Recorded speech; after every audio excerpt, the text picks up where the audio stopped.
আমরা অনেকটা বাংলাদেশের ইতিহাসে নতুন একটা সময় আমাদের সামনে আসছে, একটা পরিবর্তন আমাদের সামনে আসছে। চেষ্টা করতে হবে পরিবর্তনটাকে কাজে লাগানো।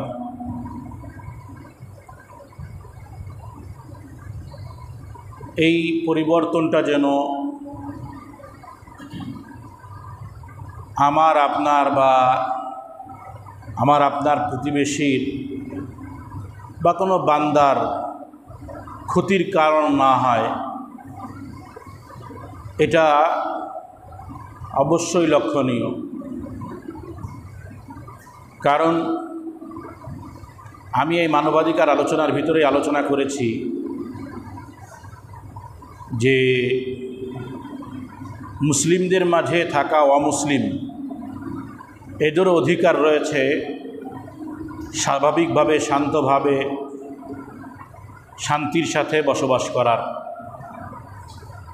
যেটাকে বলে সহ অবস্থান।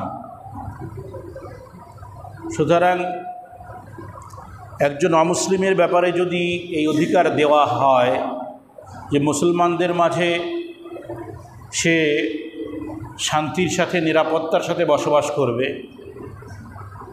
তাহলে একজন মুসলমানের এই অধিকারটা তো থাকা বলাই বাহুল্য।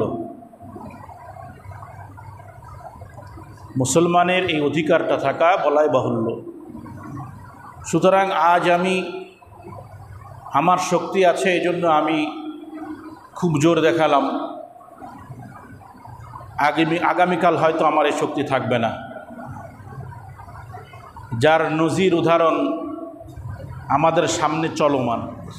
আল্লাহর ভয় যদি না থাকে তো মাজলুমও জালেম হয়ে যায়। তার নজির চলতেছে না, তার নজির চলমান না। আশ্চর্য ব্যাপার, একদল জালেম তোমার উপরে জুলুম করছে, তো জুলুম করার পরে আল্লাহ তাআলার ফায়সালা বিদায় হয়ে গেছে। এখন তুমি যেটা করতেছো এটা কি? আমার কথা বুঝতেছেন নি? বর্তমান সময়ের কথা বলতেছি আমি, যে অনেকে যায় মারলো, ভাঙলো, বাড়িঘর ভাঙলো, আরও কত কিছু করলো। আমি শুধু অমুসলিমদের কথা বলতেছি না, মুসলিমরা অনেক বেশি নিরাপদ ছিল এই সময়, কারণ চারিদিক থেকে তাদেরকে নিরাপত্তা দেওয়া হয়েছে। কিন্তু আমার দল নয়, ভিন্ন দল বা জালেম, সে জালেমই ছিল, বাস্তবেই জালেম সে। এবং এই জালেম পরাজিত হওয়ার পরে আমি মাজলুম, আমার অধিকার ছিল সমপর্যায়ের প্রতিশোধ নেওয়া।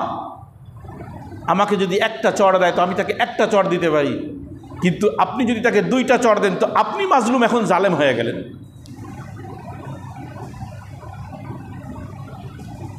কি ফায়দা হইল?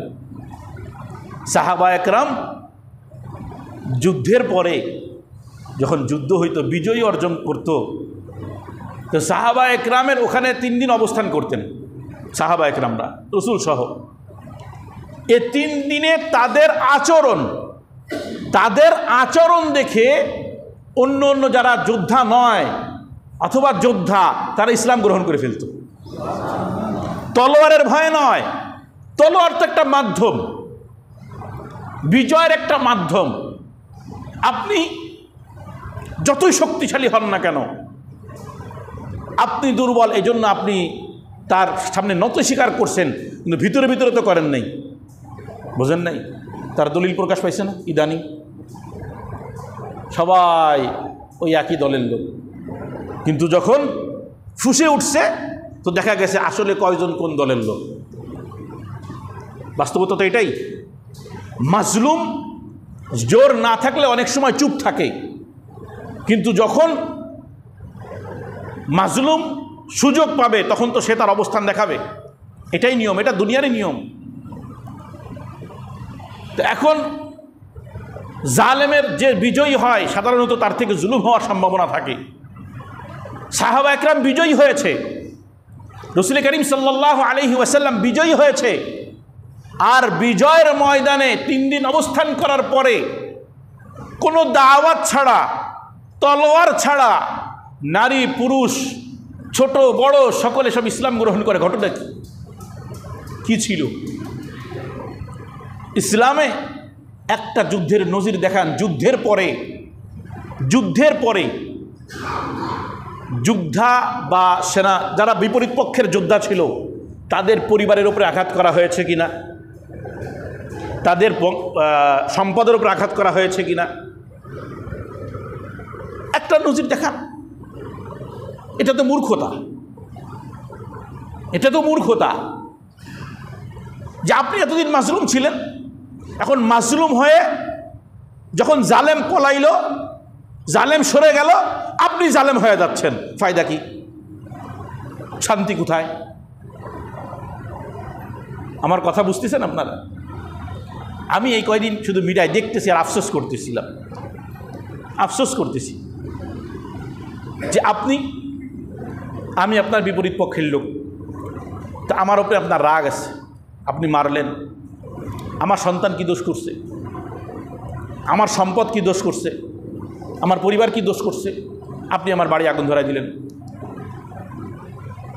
অনেকের শুনতে খারাপ লাগতে পারে, কিন্তু এটাই বাস্তবতা। আমার সম্পদ, বাহ্যিকভাবে ওটা কিন্তু আমার সম্পদ, কিন্তু ওটাও দেশের সম্পদ। আমি সরকারি সম্পদের কথা বলতেছি না, আমি মালিকানা সম্পদের কথাই বলতেছি। যে মৌলানা তৌফিক সাহেবের যে সম্পদটা আছে, যে ইটের ভাটাটা আছে, তার মালিকানায়, উদাহরণস্বরূপ, ওটা কিন্তু শুধু তার মালিকানায় নয়, বরং ওটা আমার দেশেরও সম্পদ। তার উপরে রাগ আছে, সুতরাং ধরে জ্বালাই দিলাম। তো শুধু তার ক্ষতি করলেন না, দেশেরও ক্ষতি করলেন। কোথায় যেন একটা গল্প পড়েছিলাম, মনে নেই, যে এক লোক কোন দেশের কথা কোন এক দেশের বর্ণনা দিচ্ছে। সে হোটেলে খাচ্ছে, খাওয়ার পরে খাবার যেটা রয়ে গেছে সে ওটা নিয়ে ফেলে দিতে গেছে। ফেলে দিতে গেলে ওখানে এক লোক বাধা দিছে, এই খাবার ফেলাচ্ছ কেন? তাকে আমি বাঙালি তো, আমাকে মেজাজ যেমন ঝেড়ে দিলাম, যে এটা আমার টাকার জিনিস, আমি কী করবো না করবো, তোমার কমুনি। তখন সে যে জবাবটা দিছে, সে বলতেছে, যে গল্পটা লিখেছে, সে বলতেছে যে সে যখন জবাবটা দিছে, উত্তরটা দিয়েছে, ওটা আমাকে কাঁপাই দিছে। বলছে টাকা তোমার, সম্পদ সবার। খুব অর্থবহ কথা কিন্তু এটা, যে তুমি তোমার টাকা দিয়ে রুটি কিনছো, অর্ধেক খেয়েছো, অর্ধেক ফেলে দিয়েছো, অধিকার নাই। ওটার ভিতরে আরেকজনের হক আছে। ইসলাম তো এই কথাই বলে যে তোমার যে সম্পদ আছে, এই সম্পদ শুধু তোমার জন্য আসে নাই, তোমার পরিবারের হক আছে, তোমার প্রতিবেশীর হক আছে, গরিব মিসকিনের হক আছে তোমার সম্পদের ভিতরে। তো আপনি যে আমার মালিকানা সম্পদ জ্বালাইতেছেন, আপনি এর সাথে আরো কতজনের হক নষ্ট করতেছেন। জোর যার মুল্লুক তার। এই অবস্থা কেন হয় জানেন? কারণ কেউ ভবিষ্যতের দিকে তাকায় না। কেউ কি করে না? ভবিষ্যৎ কেউ দেখে না। মনে করে এখন আমার জোর, আমারে দেখে কেডা, আমারে নামায় কেডা, আমারে মারে কেডা, আমারে খায় কেডা। সবার একই অবস্থা। আমি সরকারের কথা শুধু বলতেছি না, এলাকার দেখেন, এলাকার যারা বড় আছে, অর্থ সম্পদশালী আছে, অথবা পরিবার আত্মীয় স্বজনের মধ্যে যারা বড় আছে, কোনো না কোনোভাবে তাদের ভিতরে যদি আখেরাতের ভয় না থাকে, জুলুম হয় তাদের থেকে। কারণ তারা মনে করে আমারে কিনা ঠেকাবে, আমি তো অনেক বড়। আগামীকালের চিন্তা সবাই ভুলে যায় ক্ষমতা পাইলে। আল্লাহ তো ওই কথাই বলতেছেন, ইয়া আইয়ুহাল্লাযীনা আমানুত্তাকুল্লাহা ওয়াল তানজুর নাফসুম মা কদ্দামাত লিগাদ ওয়ালতানজুর নাফসুম মা কদ্দামাত লিগাদিন ওয়াত্তাকুল্লাহ ইন্নাল্লাহা খাবীরুম বিমা তা'মালুন। হে মানব জাতি, হে মুমিন জাতি, আল্লাহকে ভয় করো। আল্লাহর ভয় যখন দিলের ভিতরে ঢোকে, আল্লাহর ভয় যখন দিলের ভিতরে ঢোকে, ওই বান্দার থেকে কখনো আল্লাহর নাফরমানি হতে পারে না। এখন আল্লাহর ভয় কিভাবে ঢুকাবা দিলের ভিতরে, এই কথা চিন্তা করো। এই কথা যেন তোমার মাথার মধ্যে থাকে, দিলের ভিতরে থাকে। আজকে আমি পাওয়ারওয়ালা, আগামীকাল আমার পাওয়ার নাও থাকতে পারে। ওয়াল তানজুর নাফসুম মা কদ্দামাত লিগাদ। প্রত্যেকেই যেন তাকায় দেখে আগামীকালের অবস্থা। আগামীকাল আমার কি পরিণতি হতে পারে এই চিন্তাটা যেন মাথার ভিতরে থাকে। মাথার ভিতরে যখন আগামীকালের পরিণতির চিন্তা মাথায় থাকবে, দিলে থাকবে, আমার থেকে মাওলার নাফরমানি আসবে না। আজকে আপনি দুর্বল, তো আগামীকাল আমি দুর্বল হয়ে যাইতে পারি। এই ভয়টা যদি কারোর ভিতরে থাকতো তাহলে সম্ভব ছিল গুলি করে মানুষ মারা। এই ভয়টা যদি বর্তমানে যারা জোর দেখাইতেছে তাদের ভিতরে থাকে, সম্ভব ছিল কারোর বাড়ি যে আগুন ধরায় দেওয়ার। কোথায় বসবাস করতেছি? শান্তি কই? একজন আসলো গুলি করতে আর একজন আগুন জ্বালাই দিল, হইল কি? খারাপ লাগতেছে শুনতে? একটু লাগতে পারে। হ্যাঁ, মূল কথাটা দেখেন যে মানবিকতা। মানবিকতা, আমার জোর আছে আমি সব ভুলে গেলাম। আজকে যারা এগুলো করতেছে, আমি জানি না কারা করতেছে, যারাই করুক, 17-18 বছর আগে তাদের অবস্থা কি ছিল ওটাও দরকার নাই। বর্তমান জায়গার থেকে শিক্ষা নেন না। এক সপ্তাহ আগে যার সামনে চোখ উঁচু করে কথা বলতে পারেন নাই, এখন আপনি তারা মারতেছেন। এক সপ্তাহ পর থেকে সব উল্টে গেল। এক সপ্তাহ না, একদিন বলবো, একদিন বলি, সব উল্টে গেল। কোথায় গেল? এটাই দুনিয়া। আজকে আপনি ক্ষমতাবান, কালকে আপনার ক্ষমতা শেষ। কোথায় যাবেন? আজকে দুনিয়ায় আপনার ক্ষমতা আছে, দুনিয়ার কারোর কাছে জবাব দেওয়া লাগলো না, ওখানে তো জবাব দেওয়া লাগবে, লাগবে না? ওয়ালা তাকুনু কাল্লাযীনা নাসুল্লাহ, তাদের মতন হয়েও না যারা মাওলাকে ভুলে গেছে। জালেম যখন জুলুম করে, অত্যাচারী যখন অত্যাচার করে, ভুলে যায় মাওলা কোথায়, তার খবর থাকে না মাওলা বলে কেউ আছে। আল্লাহ তাআলা বলেন লা তাকুনু কাল্লাযীনা নাসুল্লাহ ফাআনসাহুম আনফুসাহুম। আল্লাহকে যখন ভুলে যায় এমন অবস্থা হয়ে যায় আল্লাহ তাদের নিজেদেরকে ভুলায় দেন। আর খবর থাকে না আমি কে। তুমি যে একটা মানুষ, তুমি নিজেও জানবা না আমি একটা মানুষ, পশুর মতন আচরণ করবা। ফলে উলাইকা কাল আনআম বাল হুম আযাল, পশুর মতন চরিত্র হয়ে যাবে তোমার। খবর থাকবে না যে কাকে মারতেছি, কাকে ধরতেছি, আমি একজন মানুষ হয়ে মানুষকে মারতেছি, এ খবর থাকবে না। জালেম হয়ে মরার থেকে মাজলুম হয়ে মরা শ্রেষ্ঠ। কথাটা বুঝতে হবে। জালেম হয়ে মৃত্যুবরণ করার চেয়ে মাজলুম হয়ে মৃত্যুবরণ করা শ্রেয়। কেন? জালেম জান্নাতে যেতে পারবে না। কারণ কি? বান্দার হক না। আল্লাহর হক মাফ হয়, বান্দার হক মাফ হয়নি। বলছি না আগে, মানবাধিকার নিয়ে তো আলোচনা চলতেছে, প্রথমে আলোচনা করেছি। আল্লাহর হক মাফ হবে। নামাজ পড়েন নাই, হাত তোলেন, মাওলা মাফ করে দাও, আল্লাহ মাফ করে দিবে। বান্দার হক নষ্ট করেছেন, যতই তুলো কাজ হবে না, আগে হক আদায় করো। হক আদায় না করে কবরে চলে গেলে জালেম মাওলার সামনে দাঁড়াইবা কোন মুখ নিয়ে? কয়েকজনদের চর মারছিল, আমলে কি আছে? কয় কোরআন তেলাওয়াত করতো, কয় দিয়ে দাও। কয়েকজনদের ঘুষি মারছিল, কয় কি আছে? মাঝে মধ্যে নামাজ পড়তো, কয় আমল আছে দিয়ে দাও। আর একজনের অর্থ সম্পদ মেরে খাইছে, কয় ওর কি আছে? কয় কিছু জিকির আজকার আছে, কয় দিয়ে দাও। আর আমার হাবিব কয় দেখো, এর থেকে বড় কপাল পোড়া, এর থেকে বড় সম্পদহীন ব্যক্তি দুনিয়াতে আর কেউ নাই। এত ঝুড়ি ভরা আমল নিয়ে কবর থেকে উঠবে, আর সমস্ত আমল বিভিন্ন মানুষকে দিয়ে দিতে হবে, কারণ অমুকরে চড় দিছিল, অমুকরে কিল মারছিল, অমুকের হক মেরে খেয়েছিল, এরপরে জাহান্নামে চলে যাও। আর আপনি মাজলুম, আপনার হক নষ্ট করেছিল, তার আমল আপনাকে দিয়ে দেওয়া হবে, যার ফলে আপনার আমলের পাল্লা ভারী হবে। এই জন্য জালেম হয়ে মরার থেকে মাজলুম হয়ে মৃত্যুবরণ করা শ্রেয়। ভালো করে বুঝেন। হিংসা, রাগ, ক্ষোভ দুনিয়াবি কারণে, এ সব তো দুনিয়ার কারণে না। যারা গেছে আর যারা আসবে, জানি না কারা আসবে, যারাই আসুক, এখন তো আছে অন্তর্বর্তীকালীন সরকার, যারাই আসবে সব দুনিয়ার জন্য আসবে। দোয়া করি আমরা ওই সময় থেকে মাদ্রাসা ছাত্রদেরকে নিয়ে দোয়া করতেছি, আল্লাহ এমন একটা লোক বসায় দাও, এমন একটা ক্ষমতা এমন লোকদের হাতে দাও যারা দেশটাকে ভালোবাসবে। শুধু ক্ষমতার জন্য ক্ষমতায় আসলে ও যা তাই, সে 5 বছর থাকুক আর 10 বছর থাকুক আর 15 বছর থাকুক, একই কথা যে আমি ক্ষমতা পাওয়ার জন্য ক্ষমতায় যাচ্ছি। আর একটা হলো আমার দেশটাকে কিছু করতে হবে, দেশটাকে উঠাইতে হবে, দেশটাকে নিরাপদ করতে হবে, অর্থনৈতিক উন্নতি ঘটাইতে হবে, আরও কত কিছু আছে। তাহলে হয়তো দেশের কিছু ফায়দা হবে, আর না হলে একই কথা, যেই লাউ সেই কদু। মুহতারাম ভাইও, এই জন্য সতর্ক থাকা এবং নিজেরাই শুধু নয়, আমাদের আশপাশে যারা আছে প্রত্যেককে সাথে নিয়ে সম্প্রীতি, ভালোবাসার বাংলাদেশ গড়ে তোলা,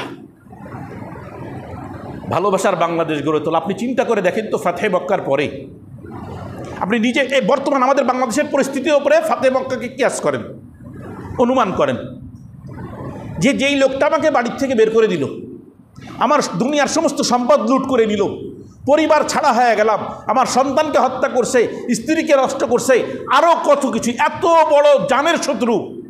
ফাতহে মক্কার পরে একটা সাহাবীর তলোয়ার উঠল না কারোর উপরে। ফাতহে মক্কার ইতিহাস পড়ছেন নি? মক্কা বিজয়ের ইতিহাস পড়বেন, অনেক শিক্ষা এখানে আছে। নির্দিষ্ট কিছু অপরাধী ছিল যারা বড় ধরনের অপরাধে যুক্ত ছিল, তার ওই 5-6 জন না 7 জন মনে, আমার এখন মনে নেই, বুখারী শরীফের হাদিসে আছে। এই 5-7 জন ব্যক্তি বাদে বাকি সবাইকে ব্যাপকভাবে ক্ষমা করে দেওয়া হইল, ব্যাপকভাবে। কিসের জন্য? পরিণতি কী ছিল? ফাতহে মক্কার পরে, মক্কা বিজয়ের পরে সাহাবা একরাম তলোয়ার নামায় নিল যে না, আমার হাতে আমাদের ভাইদের রক্ত ঝরবে না। জানের শত্রু বলল, আমার ভাইয়ের রক্ত আমার হাতে ঝরবে না। ওই দুশ্মন, জানি দুশ্মনগুলো এমন বন্ধুত্বে পরিণত হলে, এমন ভ্রাতৃত্ববোধ তাদের মধ্যে তৈরি হলো যে একজন আরেকজনের জন্য জান উজাড় করে দেয়। আপনি পারলেন না, আমি পারলাম না, এটা কেমন? এটা কেমন? এই জন্য বেশি বেশি দোয়া করা যে আল্লাহ তাআলা যেন দেশের একটা ভালো ফাইসালা করে দেয়। যারা শহীদ হয়ে গেছে এরা শহীদ হবে কি না। শরীয়তের বিধান অনুযায়ী শহীদ বলা হয় প্রকৃত শহীদ। খেয়াল করতে হবে, শরীয়তের বিধান অনুযায়ী প্রকৃত শহীদ হলো আল্লাহর রাস্তায় অমুসলিমদের সাথে, ইসলামের দুশ্মন, শুধু অমুসলিম হলে হবে না, খেয়াল করতে হবে। অমুসলিম আর আল্লাহর দুশ্মন দুইটার মধ্যে একটু সামান্য পার্থক্য আছে। একটা হলো অমুসলিম কিন্তু ইসলামের দুশ্মন না, তারা ইসলামের কোনো ক্ষতি করতে চায় না, তারা তাদের ধর্ম নিয়ে থাকতে চায়, ইসলাম অনুমতি দেয়, হ্যাঁ মুসলমানদের সাথে সহাবস্থান করে থাকতে পারবে। আর এক দল হলো যারা মুসলমানদের ক্ষতি করতে চায়, ইসলামের ক্ষতি করতে চায়, মুসলমানদের ক্ষতি করতে চায়। এরা হলো অমুসলিম এবং ইসলামের শত্রু। অমুসলিম এবং এই দ্বিতীয় প্রকার ব্যক্তিদের সাথে কারোর যদি যুদ্ধ হয়, এই যুদ্ধে কেউ যদি শহীদ হয় তাহলে এটা প্রকৃত শহীদ। এটা হলো ইসলামের পরিভাষায় প্রকৃত শহীদ। এছাড়াও ইসলামে আরও অনেকগুলো প্রকার বর্ণনা করেছে যেগুলো শহীদের হুকুমে, অর্থাৎ তার উপরেও শহীদের বিধান আসবে। যেমন পানিতে ডুবে মৃত্যুবরণ করা। পানিতে ডুবে মারা যায় না। এই যে কদিন আগে মাদ্রাসায় একজন গেল, আবার আমাদের সাজার একবার গেল কয়েক বছর আগে, যে পানিতে ডুবে মারা গেছে। কোনো ভারী জিনিসের চাপা পড়ে, যেমন গাড়ি অ্যাক্সিডেন্ট অথবা দেয়াল চাপা পড়ে ইত্যাদি কোনো চাপা পড়ে মৃত্যুবরণ করা। পেটের ব্যথা, প্রচণ্ড ব্যথা নিয়ে কেউ যদি মৃত্যুবরণ করে তাহলে এও শহীদ হয়ে যাবে। শহীদের হুকুম, বিধান লাগবে। প্রকৃত শহীদ তো একটা, আর এগুলো সব শহীদের হুকুমে। জালেম বাদশার বিরুদ্ধে প্রতিবাদ করায় জালেম বাদশার হাতে নিহত ব্যক্তি শহীদ। বুঝছেন এবার? এই ব্যাখ্যা অনুযায়ী আমাদের দেশে যারা বর্তমান নিহত হয়েছে এরা শহীদ। তারা অধিকারের জন্য লড়েছে এবং জুলুমের শিকার হয়েছে, জুলুমের শিকার হয়েছে, যা স্পষ্ট বর্তমান আইন শৃঙ্খলা রক্ষাকারী বাহিনীরাই বলতেছে, হ্যাঁ এটা জুলুম ছিল, এটা জুলুম ছিল। এই জন্য তাদের শহীদ হওয়ার ব্যাপারটা, হুকমি শহীদ হওয়ার ব্যাপারটা এটা নিশ্চিত। বাংলাদেশের একদিকে অস্ত্রধারী ছিল আর একদিকে নিরস্ত্র ছিল। যেটা আমরা বাহ্যিকভাবে পাইছি, ভিতরের খবর জানি না, বাহ্যিকভাবে আমরা যেটা পাইছি। এজন্য এক পক্ষ মাজলুম, এটা মানতেই হবে। এখন মাজলুম হিসেবে যারা চলে গেছে, আল্লাহ তাআলা তাদেরকে জান্নাত নসিব করুক, শহীদি দরজা দান করুক। বাকি এখনও যারা মাজলুম হয়ে আসেন, আমার কথা হলো তাদের ব্যাপারে, যে মাজলুম হয়ে আসেন, আপনার মর্যাদা আল্লাহর কাছে সর্বোচ্চ অবস্থানে চলে গেছে, কিন্তু যখনই আপনি মাজলুম জালেম হয়ে গেলেন, আরেকজনের ঘর বাড়ি জ্বালাইলেন, আরেকজনের সম্পদ নষ্ট করলেন, আরেকজনকে হত্যা করলেন, আপনি জালেম হয়ে গেলেন। অর্থাৎ আপনি মাজলুম হওয়ার কারণে আল্লাহর কাছে আপনার যে মাকবুলিয়াত ছিল, যে গ্রহণযোগ্যতা ছিল, নষ্ট হয়ে গেছে। এখন আপনার ব্যাপারেও জাহান্নামের ফয়সালা হচ্ছে। এজন্য ভালোবাসা এবং সম্প্রীতির একটা বাংলাদেশ গড়ে তোলা দরকার। এটা তো আমার কথা, বড়রাও বলতেছে, কিন্তু জানি না বাঙালিদের অবস্থা কি হবে ভবিষ্যতে।